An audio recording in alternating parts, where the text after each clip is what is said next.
At the heart of Europe lies Switzerland.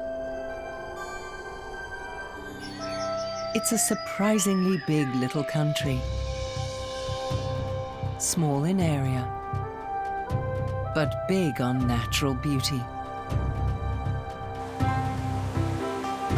And like its many languages and cultures, its landscapes vary widely too. From mighty Alps and dense forests to mysterious moors and roaring waterfalls.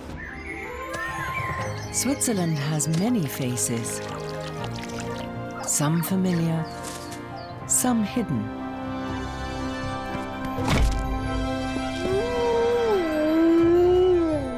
It's a country that's astonishingly rich in variety, wilderness, and scenic wonder.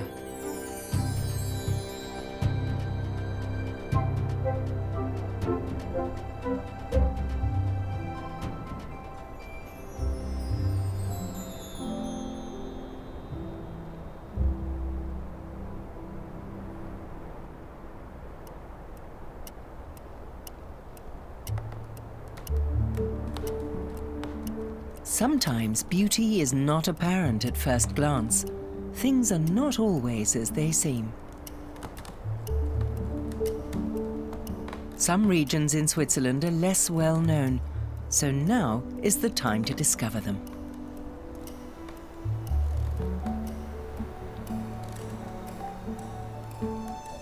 This tree keeps its real age a secret. Known as Le Chêne de Bosse, the gnarled oak, it's said to have witnessed the changing of the seasons over 1,000 times here in the Swiss Jura.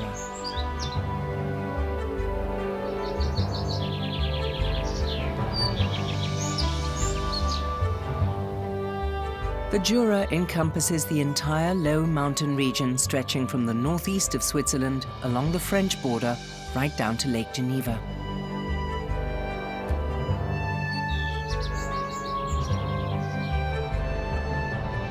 The Jura is synonymous with time. It's given its name to an entire global epoch and is also home to traditional horological craftsmanship. There are traces of time or times gone by everywhere.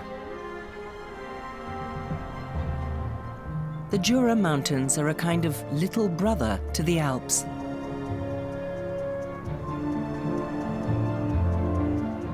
Compared to the rest of Switzerland, the entire region is quite sparsely populated. That's why there's one thing in abundance here: peace and quiet. Usually, that is, but right now, it's spring in the northern Jura, and that means the mating season. The trees are alive with a chirping song contest.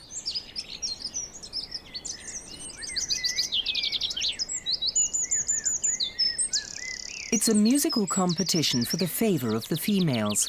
They decide whether a male is a worthwhile breeding partner or not. Evidently, this nuthatch passed the test.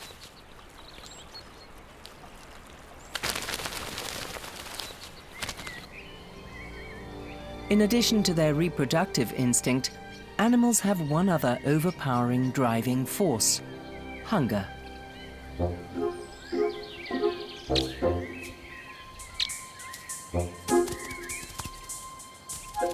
The ermine moves as fast as lightning.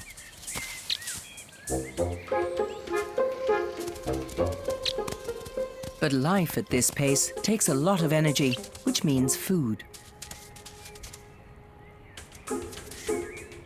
Mice are a favorite food. In the past, ermines were often kept as pets to keep farms free of mice.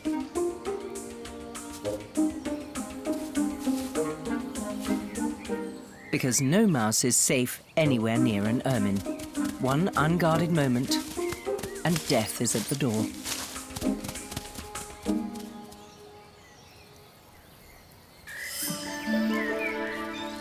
Death and life, the eternal cycle of nature. Under the first warming rays of sunshine, snowdrops and crocuses are the first to venture forth. Other flowers follow swiftly, like the cuckoo flower.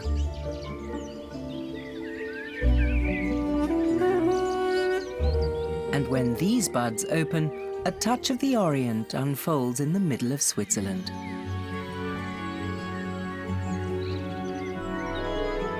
Because later, they will result in a very special fruit, the damson plum.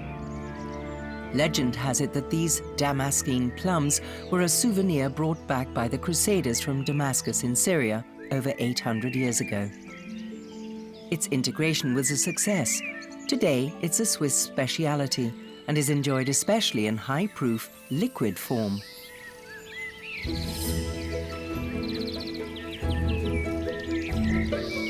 Growing alongside them are apples, cherries and mirabelle plums. It's no coincidence that the Jurassic Ajoie is known as the fruit orchard of Western Switzerland.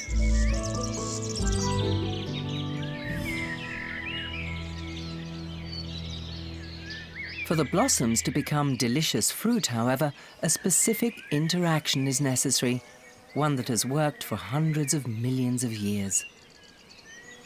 Blossoms aren't stingy with their charms in spring.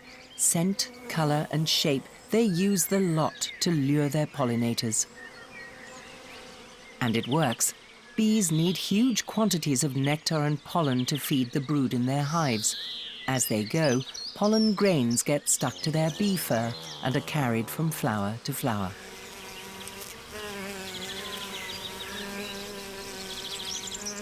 Bees are also true to a single variety. They remain with the plant species until the blossoms fade. It's a great advantage for fruit trees if only their own pollen dust is carried about. Plant or animal kingdom, new life is springing up everywhere. Here too in the nearby forests around the old Château Plejus. A whole pack of young foxes enjoys some unsupervised time. Their mother has probably gone off looking for food, as these 4 to 5 week old cubs can't do that yet.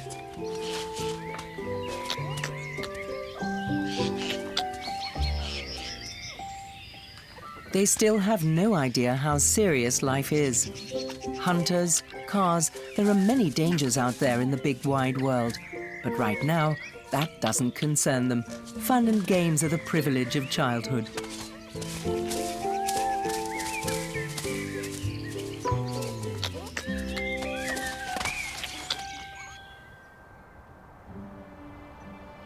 Today, mountains rise up in the place where the Tethys Ocean lay in prehistoric times.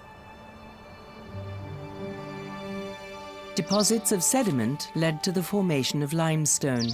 One could say that the Jura Mountains are underpinned by the remains of seashells, corals and crabs. The characteristic karst formations of the limestone mountains aroused the interest of nature researcher Alexander von Humboldt. He named these rock strata after the place where they were discovered, Jura. Later, this name was adopted to describe the entire period of their creation.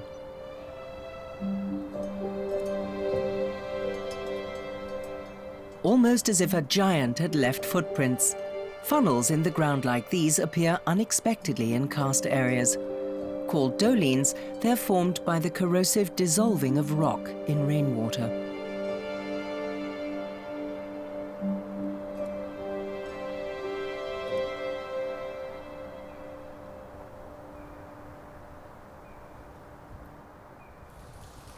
This is also how subterranean karst formations are created, better known as stalactite caves.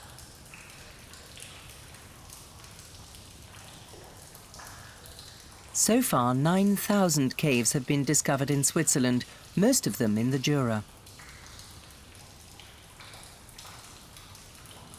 One of these is the Reclair Cave. It affords a glimpse into the mysterious bowels of the earth, as well as a journey into the deepest mists of the past.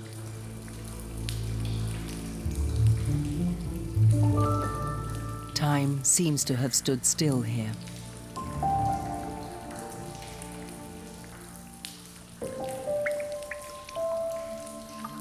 Stalactites grow at a rate of about 8 to 15 millimeters every 100 years. Drip by drip, sculptures are formed.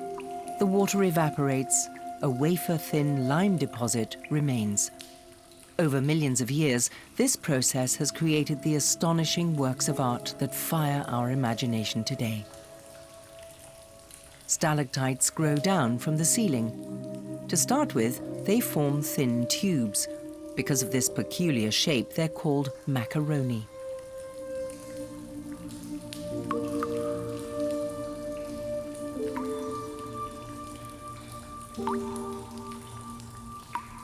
Some of the stalagmites reaching up from the floor of the cave are more reminiscent of cannelloni.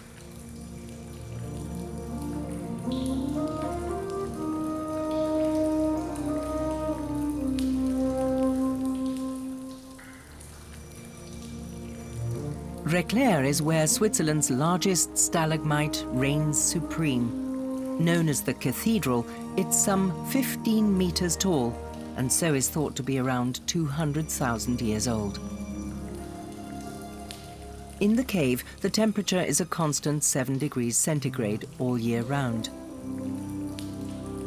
For some, these are ideal conditions in which to spend winter.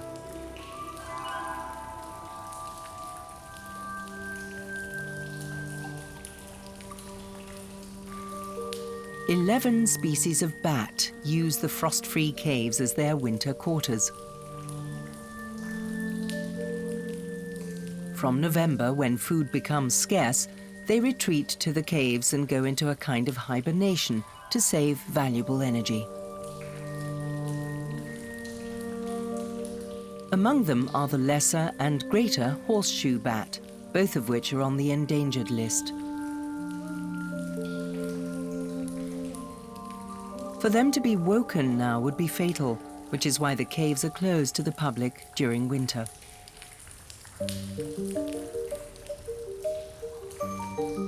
Much less well known than bats are the inhabitants of the subterranean lake. You have to look really carefully to spot them. Niphagus, a freshwater crustacean. About the size of a thumbnail, they feed partly on the remains of creatures who've strayed into the cave and got lost there, such as toads or mice.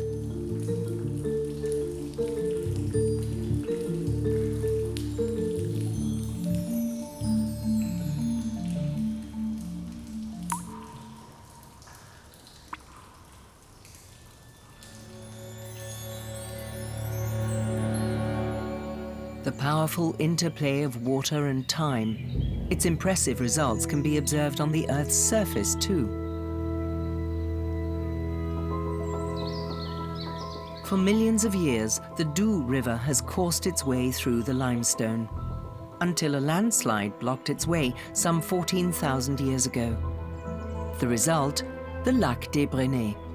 Like a fjord, the lake winds its way between steep walls up to 80 meters high.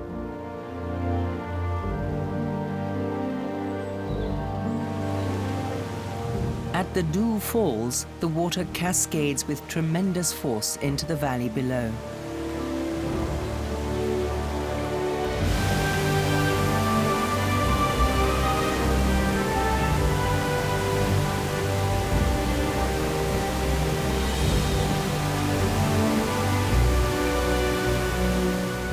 The waterfall has another feature. It also forms the border between Switzerland and France.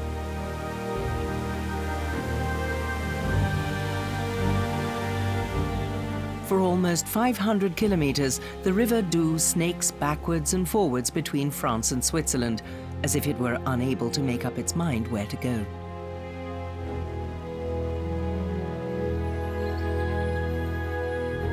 In some places, the high rock walls make it almost inaccessible, so it's pristine, untouched by human influence. But there are also flatter stretches. This makes it flow at different rates, in some places very fast, and others more sedately. In between, it seems to pause and rest in peaceful pools. The area is home to black kites. They often frequent places near water so they can catch fish.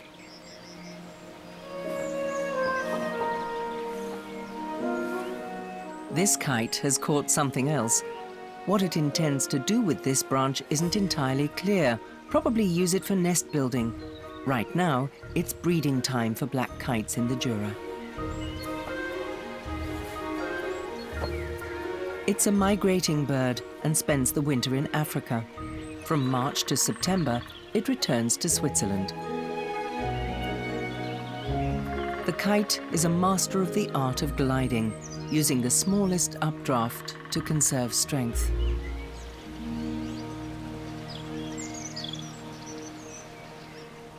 The River Doubs has plentiful fish reserves to provide the kite and other birds with the food they need to survive. But their idyll is at risk. The Doubs has a serious problem with environmental pollution. Agriculture, industry, and hydroelectric power plants all contribute to the threat posed to the river's abundant fish stocks.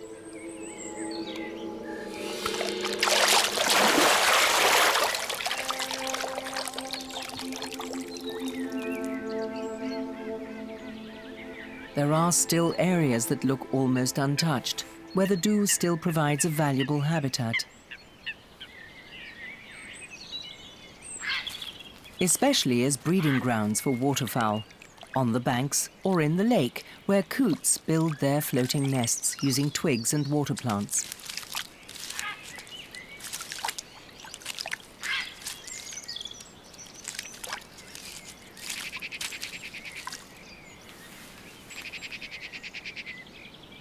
The mute swan prefers to nest on the riverbanks.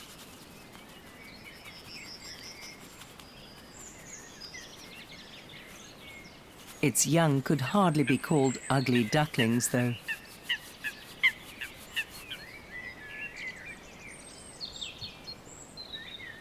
It's never too early to start getting a bit of beauty sleep.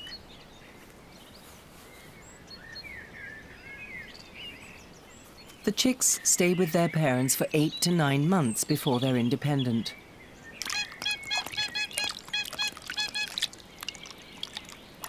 It's lunchtime for this family. With its long neck, the adult dives for aquatic plants deep underwater, the staple diet for swans, big or small.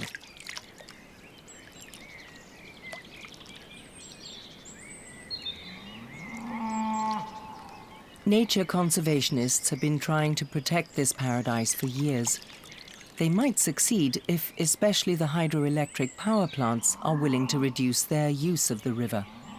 Whether that will happen remains to be seen. On some days, the moisture in the river valley draws skeins of fog across the landscape. This is good for the neighboring forests and fields. The juicy grass provides food for the region's large cattle herds. Many people here make a living from agriculture. The milk is turned into the Jura's famous cheeses, such as tête de moine.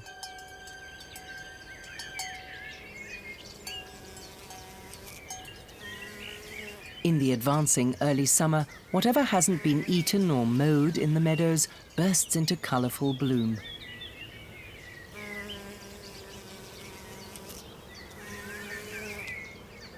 But the idyll can be deceptive. Danger lurks, hiding in wait.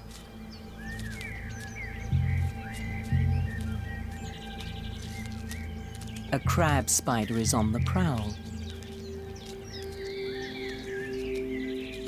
Instead of spinning a web, it waits patiently well hidden for its victims.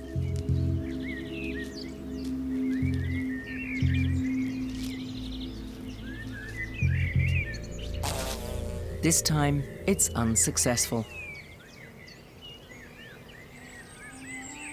These dramatic scenes of life and death take place in wildflower meadows thousands of times every day. To the south of the Doubs region lies the Franche-Montagne district, a territory with few people, but an abundance of fields. This region is home to an old Swiss horse breed, the Freiberger. Their ancestors came from abroad, but the Freiberger, also called the Franche-Montagne horse, has been bred in Switzerland for the past 200 years, and so they are held to be Swiss.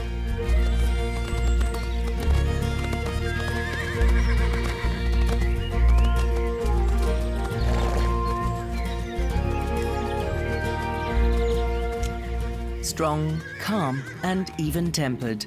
These were the characteristics that made this horse so popular, especially as a workhorse and for the military.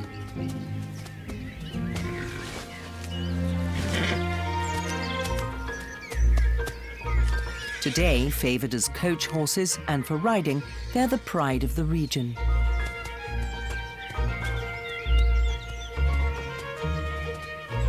There's enough space in the Franche-Montagne for them to spend the entire summer in the fields, almost like the Wild West, except that it's in Switzerland. The Jura often seems to visitors to be a haven of peace. Even in the peak tourist season, there are no hordes of people. Time here often seems to have stood still.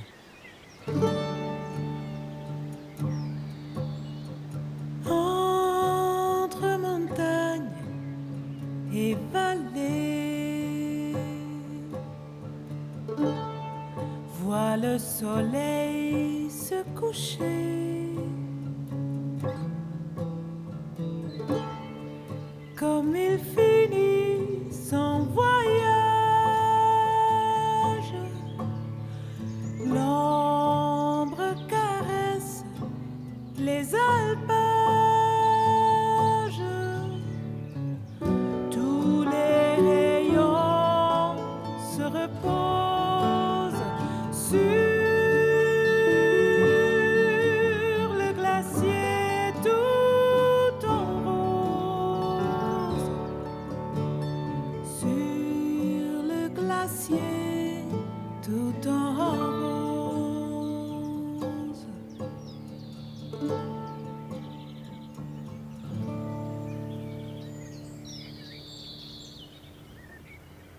The Swiss tourism hotspots aren't far, though. The famous Bernese Highlands are just across the way. The best view of their impressive peaks can be had from the Chasseral, one of the Jura's highest mountains. However, at under 2,000 meters, compared with the giants of the Alps, it's something of a dwarf.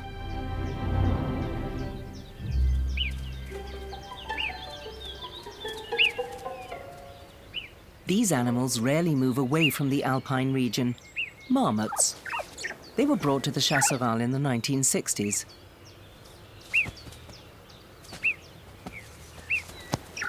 They settled in here quickly.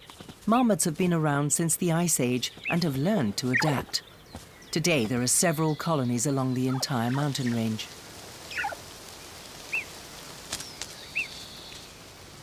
Flowers, leaves, or buds, whatever's juicy, protein-rich and vegetarian is used to tank up the fat reserves that have been lost during winter. Play fighting strengthens family bonds.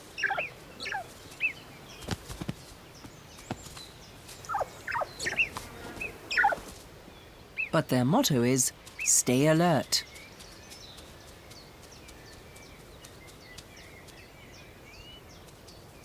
A shrill whistle sounds the alarm.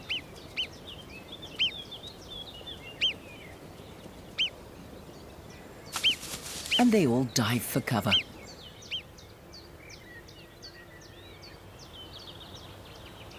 Not far from the marmots, on the barren limestone precipices of the Chasseral, narcissi and various types of gentian bloom and thrive.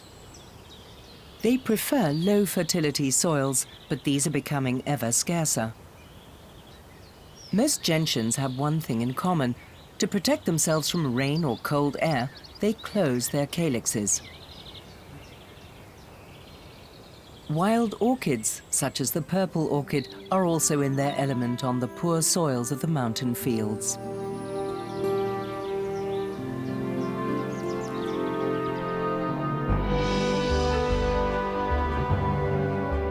Southwest of the Chasseral, the vista opens up to the chains of the Jura mountain range. The limestone rocks and densely forested peaks are characteristic of the region. Jur, or forest, was what the Celts called this area. The name Jura might well have originated from this Celtic word, the forest region. There are many so-called Wütweiden dotted about, wooded pastures that are good for both agriculture and forestry. Known as the Dent de Vaulion, this towering mountain might be regarded as the tooth of time. At its foot lies the Vallée de Joux, home to many famous watch and clock makers who are the economic backbone of the region.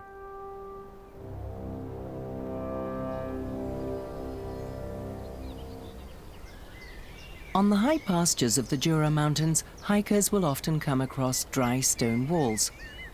They're a legacy of the ancient Romans who brought the art of dry stone masonry to Central Europe, stone upon stone, with no mortar.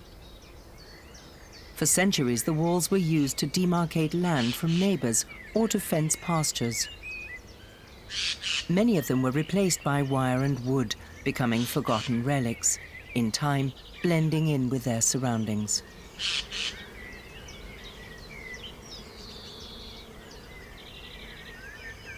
Others are properly maintained. Whatever condition they're in, today we know how important they are for plants and animals. Valuable biotopes form inside and around dry stone walls. Whether small, like this wall lizard, or larger, like this mouse, all creatures appreciate a safe, dry hideaway.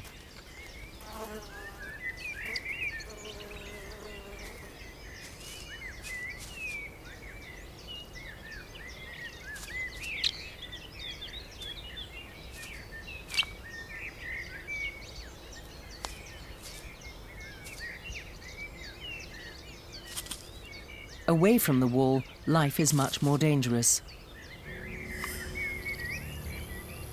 A fox is on the hunt for food, and a mouse like this would suit him perfectly. He searches through the high grass, all his senses honed to catch the slightest movement. Not even the faintest rustle escapes him.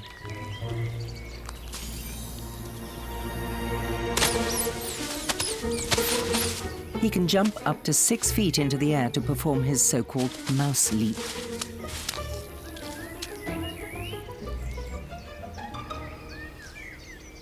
And is sometimes rewarded with a plump water vole. Will he eat it straight away, or take it home to his young, or even store it for later? That's his secret. The mountain meadows of the Dent de Vaulion are a colourful organic home remedy centre. Many of the wild flowers growing here are held to have healing properties, such as the columbine. In earlier times, it was said to be effective against scurvy, but also prized as an aphrodisiac. The dead nettle is supposed to help against insomnia. This aerial acrobat seems wide awake, though, the hummingbird hawk moth. It's often mistaken for a colibri, as, like the hummingbird, it also hovers. This helps it maintain the right position to suck nectar with its long proboscis.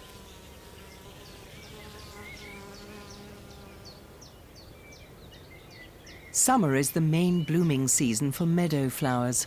Across the Vallée de Joux, even in July and August, temperatures are mostly moderate because the high valley lies at 1,000 meters above sea level.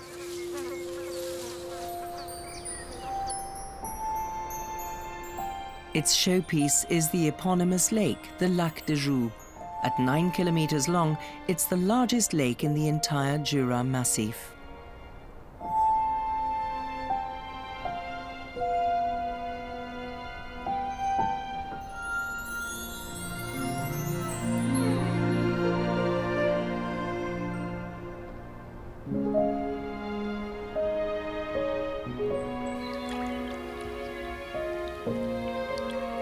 Not everyone is awake this early in the morning. Although there's a lot to do, it's breeding season for the great crested grebe.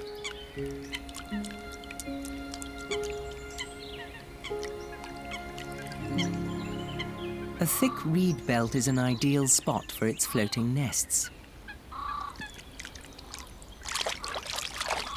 Using aquatic plants, twigs and reed stalks, together the couple build a safe home for their eggs.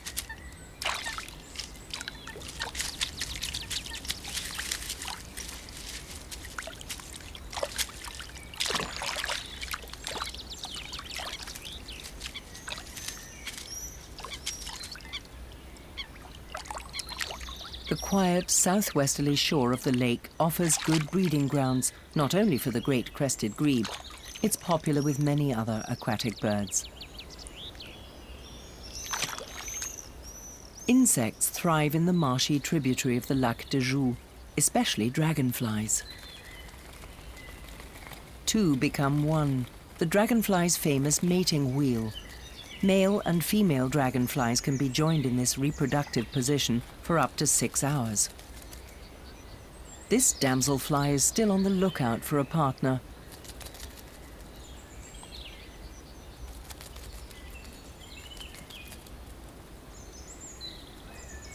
Blue damselflies are rare, as their breeding ground requirements are very specific. The water can't be too warm, so high-altitude lakes are ideal. If they feel threatened, the males spread their wings and lift their abdomen to frighten off other dragonflies. But generally speaking, dragonflies are peaceful creatures.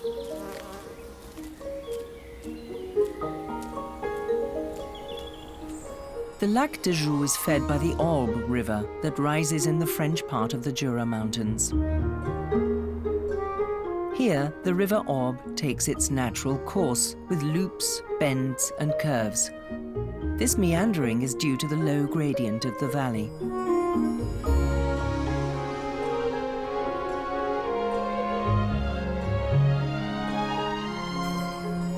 Moorlands line the banks, making them hard to access.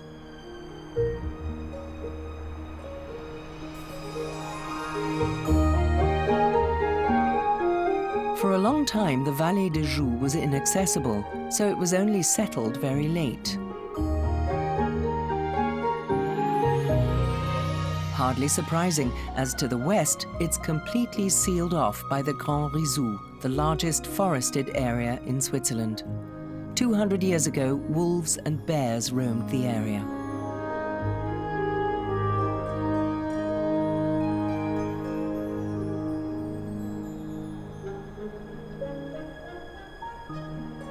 Today, the forest still seems almost impenetrable. It's also the green border separating France and Switzerland.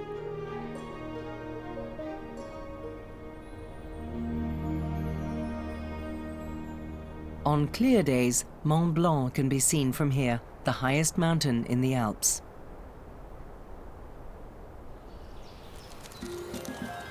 But size alone isn't the whole story. Some small things are quite impressive too, even very small things. The Vallée de Jura is home to one of the largest colonies of red ants in Europe, with around 20 million insects. Every one of them appears to know exactly what their job is, but who controls the big picture? The intelligence and sensory skills of an individual ant are, to put it kindly, somewhat limited. The secret of this perfectly functioning collective lies in communication, because there's no one single determinant.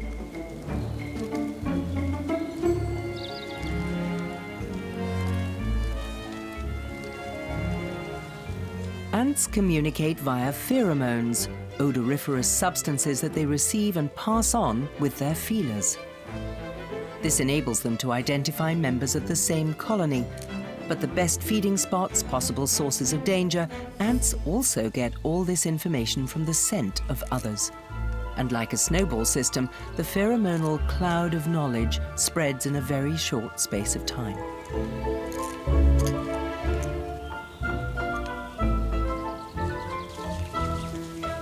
All of this serves a single purpose: survival of the species. The center of the colony is the nest, where the queen ant lays her eggs. Fir and spruce needles, twigs and resin, it's all used as construction material for this ant heap. The super colony of the Swiss Jura consists of around 1,200 nests like this, an entire empire, and an impressive wonder of nature in miniature.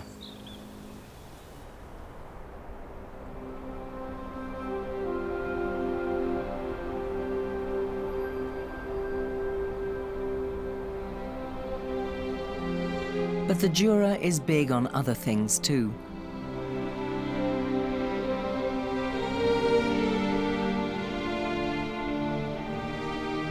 Another of Switzerland's largest and most impressive natural phenomena is located here. The Creux du Vent.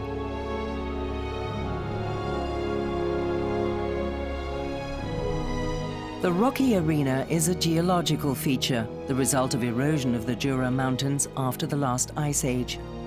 At the bottom, in the wooded caldera, there are still remnants of glacial moraines.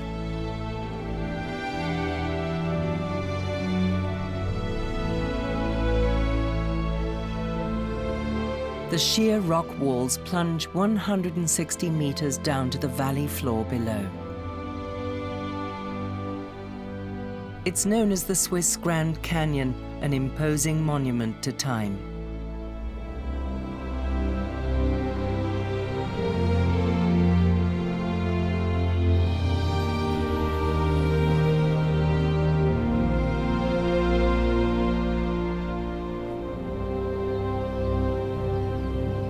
The caldera is one of the country's oldest nature conservation areas.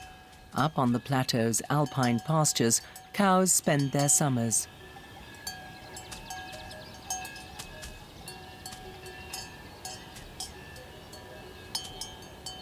The Creux du Vent is a popular destination for hikers, especially those interested in botany. In addition to the breathtaking views, there's a treasure trove of colorful miscellany: the white anemone, yellow globeflower, or the meadow rue or Siberian columbine with its exotic-looking umbels.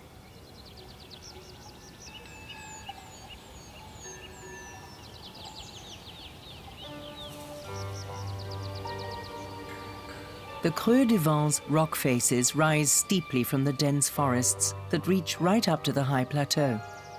And here, with a little luck, one might encounter an extremely shy inhabitant.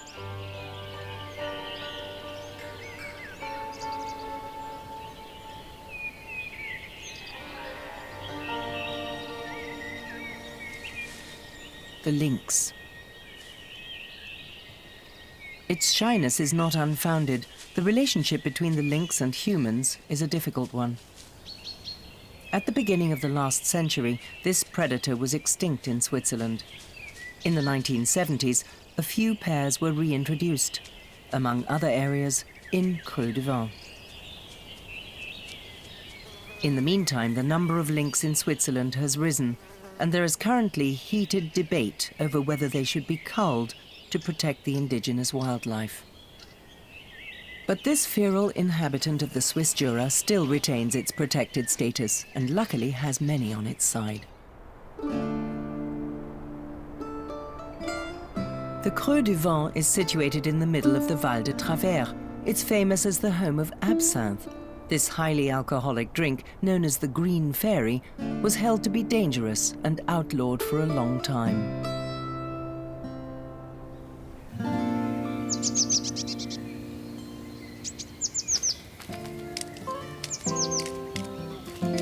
In the fir treetops, blue tits are girding themselves for the coming winter.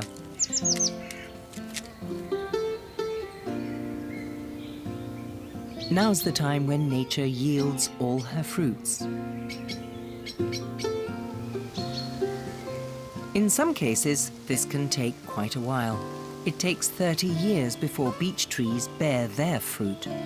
But to make up for it, in some years there's a veritable glut of beech nuts. Oak trees also have boom years for acorns. They are merely ensuring that enough fruit will germinate in the ground.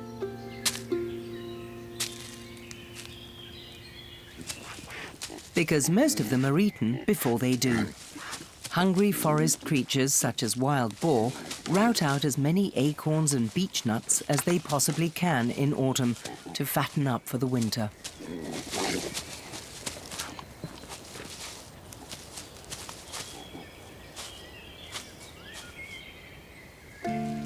Autumn is a colourful time. As leaves die, they display their most splendid colours.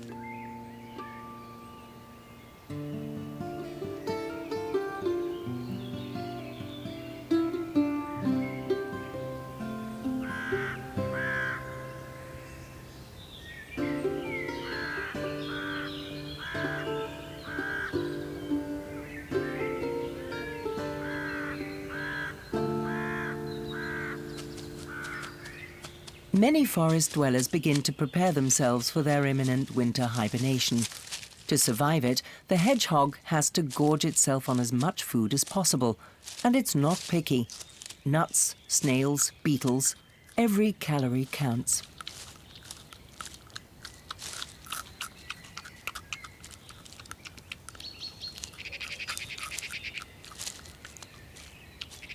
And the hedgehog is in a hurry. Every day brings fewer hours of sunshine.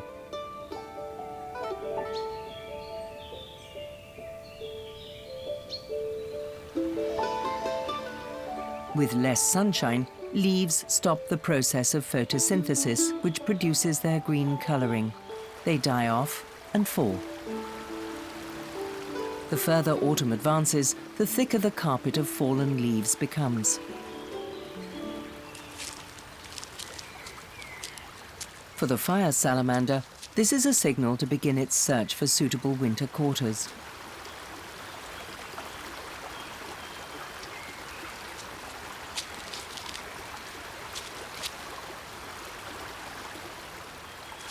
It won't sleep here, but will be able to find shelter from the first frosts.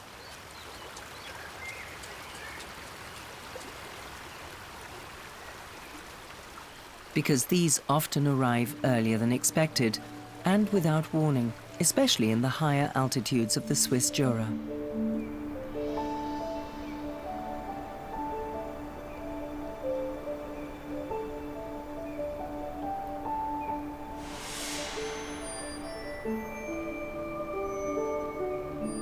And eventually, the time has come. Winter arrives.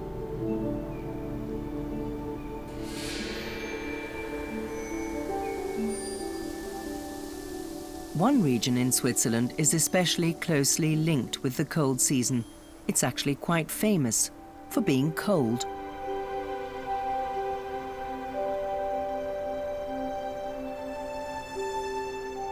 La Brévine, a high valley in the canton of Neuchâtel.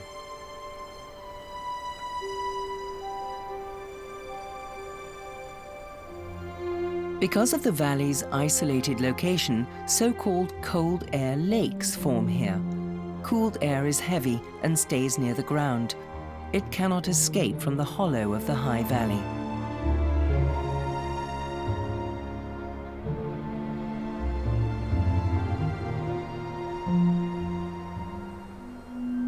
People here say that there are only two seasons, winter and the next winter.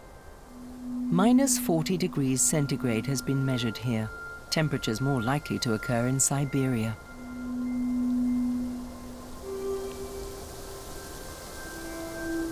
Not every year is that extreme, but life here is still a challenge, for man and beast alike. The thicker the snow cover, the harder it is to find food. A simple and bitter fact, not only for this deer.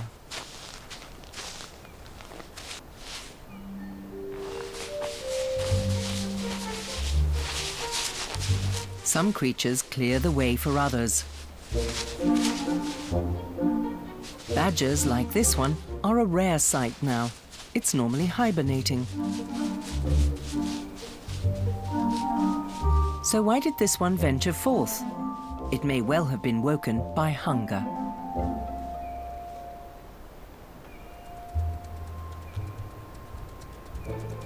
Hunger can make other animals restless too. This fox is looking for stores it set aside during summer, because hunting now would require too much energy. So this hare feels quite safe. The grooming process spreads its scent around its whole body, thereby marking its territory. Mobile communication, hare style.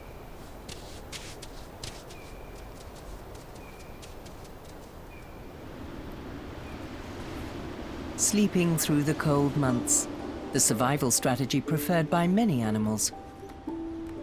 Hollow tree trunks or nesting boxes are good winter quarters for the dormouse. It hibernates from September right through until June, more or less soundly.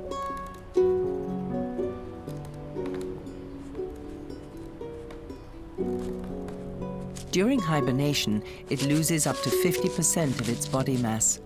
Energy saving is essential. The best motto is, keep calm and carry on sleeping. Winter in the Jura has many faces.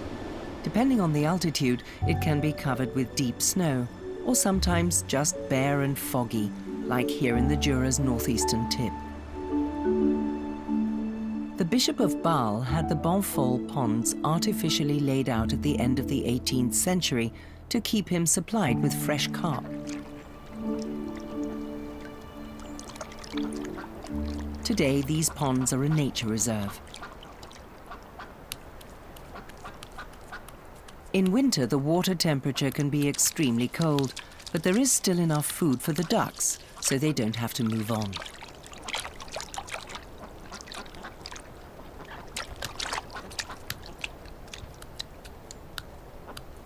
Like many other birds, ducks always have cold feet. Their special blood circulation ensures that their body stays warm, but their feet remain cold. This prevents them from sticking to the ice.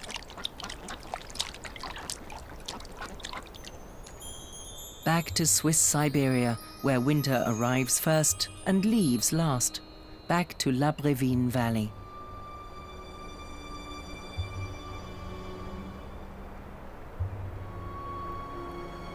Near the village of the same name lies the Lac de Taillère, a typical karst lake. It has no inflow or outflow, maintaining its levels with rainwater and meltwater.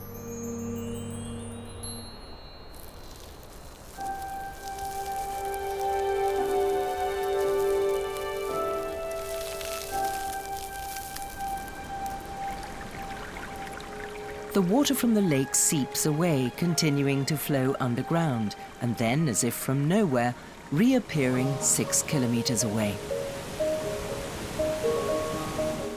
Here it emerges from a rock, becoming the source for the river Areuse, the most important river in the canton of Neuchâtel. It supplies 70% of the population with drinking water. At 30 kilometers in length, the Areuse is not a long river, but it's nonetheless impressive. Even smaller bodies of water can excavate, given enough time. The Areuse has inexorably carved through the Jura rock, creating the wild, romantic Areuse Gorge. Our ancestors evidently also felt at home here. The remains of Stone Age cave dwellings have been found in the rocks above the gorge. The first warmer temperatures are an invitation to sunbathe.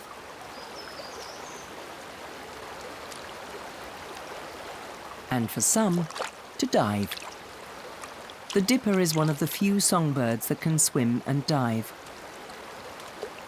Underwater, it collects insect larvae, a tasty snack.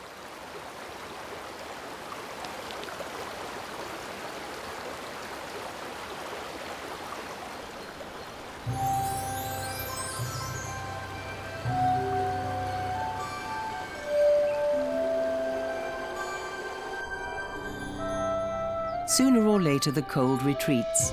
Winter is on the wane.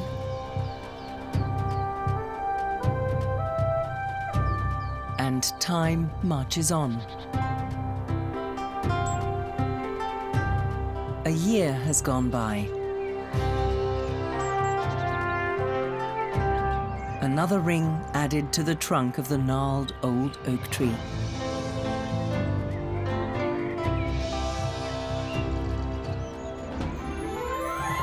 In its shadow, the world has turned again. And, deeply anchored, it continues to defy the rigors of time. Here in the Swiss Jura.